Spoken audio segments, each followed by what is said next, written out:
What if the real reason you feel drained isn't them, but it's you trying to fix them? Most people never spot this, and they stay stuck for years, repeating the same painful cycle over and over again.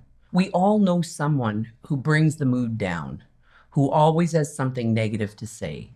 And somehow, no matter how hard we try to help, we walk away feeling worse. So, why do we keep giving our energy to people who just never change? And more importantly, how do we stop? I guide people to break this exact pattern and take back their peace. In this video, I'll show you the mindset shift that emotionally strong people use and the steps you can take starting today. When someone unloads their negativity, it's easy to think, what did I do wrong? And that's the trap. You take their words in and they hurt you, even though those words were never about you in the first place. And here's the shift: recognizing and seeing that negativity as someone else's story, not yours. That person is speaking through the lens of their own pain. It belongs to them, not you. They're the ones that are suffering or hurting or having a bad day, going through something. And when you stop owning what isn't yours, it hurts less or doesn't hurt at all. Their comments stop feeling personal. You stay grounded, while they are in pain and spin in their own storm. And the more you practice this, the lighter you feel. And you'll realize your peace was never in their hands at all. And there's another piece to this. What if you could stop being surprised by their behavior altogether? That's what we're going to take a look at next. One of the most exhausting parts of dealing with negative people, especially the people you're closest to, or who you work with, or who you interact with every day, is the constant hope and wishing that this time will be different, that somehow they're going to change. You walk in optimistic and hopeful, only to walk out feeling disappointed and hurt. And notice it happens again and again. Well, you can stop expecting them to change. Really stop expecting anything at all. And understand that their mood, what they say or what they do, really has nothing to do with you at all. I know that when someone says something or does something that's hurtful to me or about me, well, it doesn't feel good in the moment. But what I understand is that my feelings are coming from the thinking that I'm having in that moment. So rather than getting all upset, I can take a breath and see what I can do. And when I take a moment and settle my mind and listen for something that may come up, maybe it's a kind word, maybe it's a smile, maybe I walk away and come back in a little while. You see, we can never change anyone else, but we can always find peace in knowing that our experience comes from inside of us, not from outside, from anyone or anything or any circumstance. A lot of people that I work with focus on all the difficulties in their relationships. When they spiral in their thinking, they become experts in all the problems with the other person and all of the things that the other person does that are bugging them.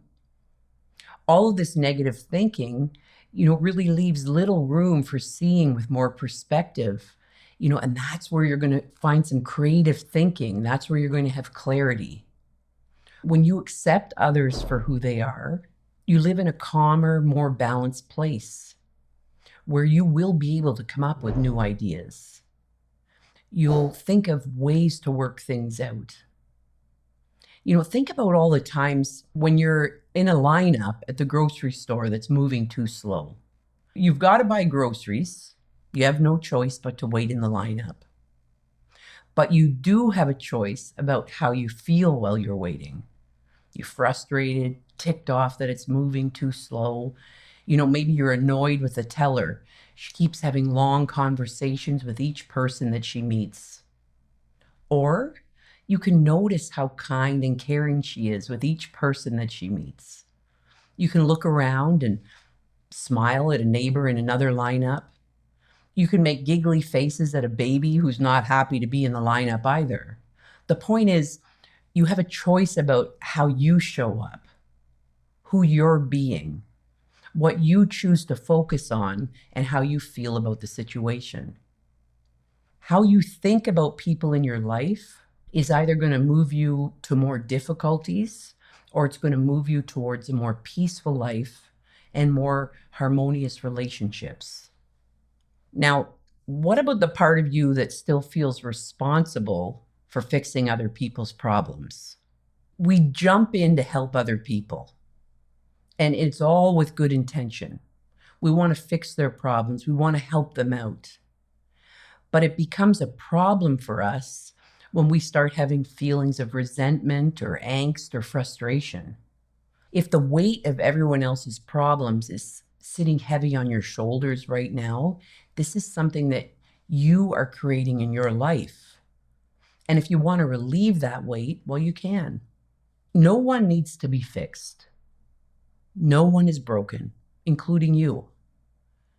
It's great to lend a hand to someone when you have time. It's great to listen to a friend who's going through a difficult time and support them when you can. But the mistake, and it's innocent, that so many people make is trying to fix someone else's problems, people pleasing, jumping in as if that's their duty, that's what they have to do. And the weight builds up. And before you know it, well, you're carrying their baggage and it keeps piling on more and more and more. And that's where the angst and resentment can come from. So if you're feeling overwhelmed or burdened by everyone else's demands and requests, problems, and other people's issues that they have to deal with, your life doesn't have to be this way. So if you're feeling that, well, our feelings are signals, shadows of what we're thinking about in the moment. And they're opportunities for us to open up and listen to something new. Maybe it's a new idea or a new perspective.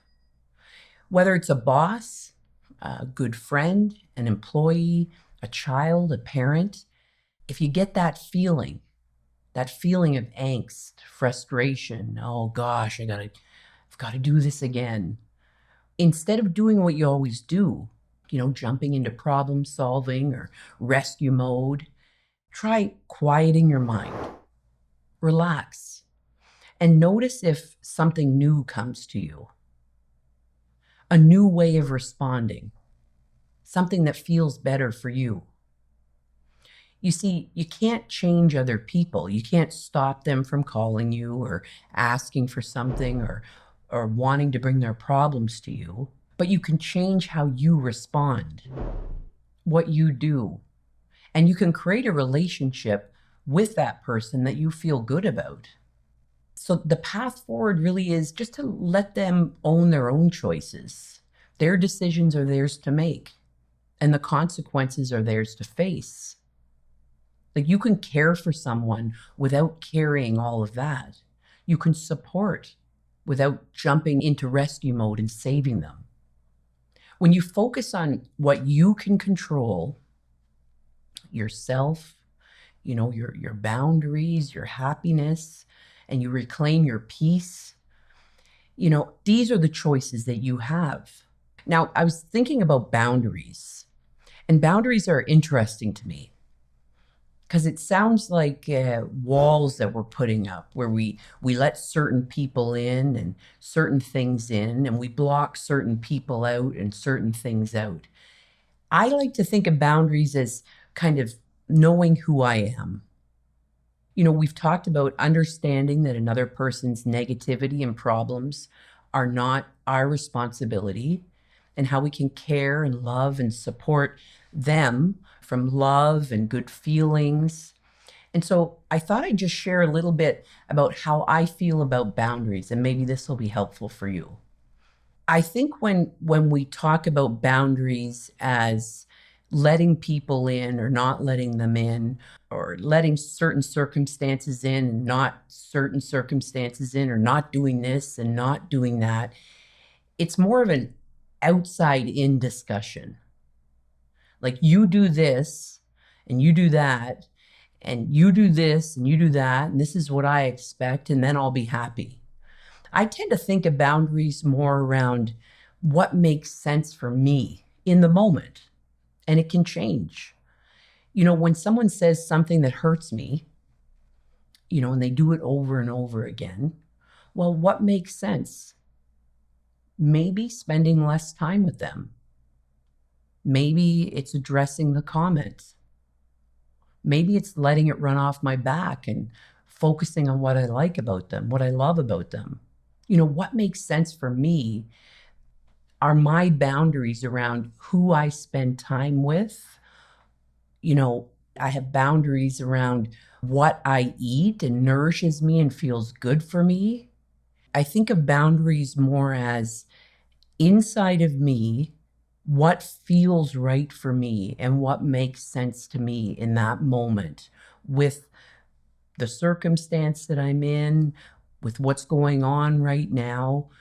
Boundaries are more about internal conversations I have with myself, quiet moments of reflection to see, what am I missing? Finding the calm and peace inside myself and listening to that, seeing that, and maybe making changes from that place. You can stop living at the mercy of other people's moods and wants and demands and complaints. You can be steady, clear, at peace, no matter who you're around, no matter what's going on. You don't have to fix or chase or absorb. You can protect your energy. We've talked about how boundaries protect your energy, keep you steady around negativity. But here's the challenge. What happens when the disconnection isn't with just a coworker, a friend, or a distant relative, but with the person you love the most? You try to talk it out or explain yourself or get them to share more, and you just keep feeling more and more drained, and the distance between you keeps widening. Well, why does that happen? What's the real way back to closeness when all the talk and the words aren't working? That's what we're going to dive into and explore in the next video. Thanks for being here today.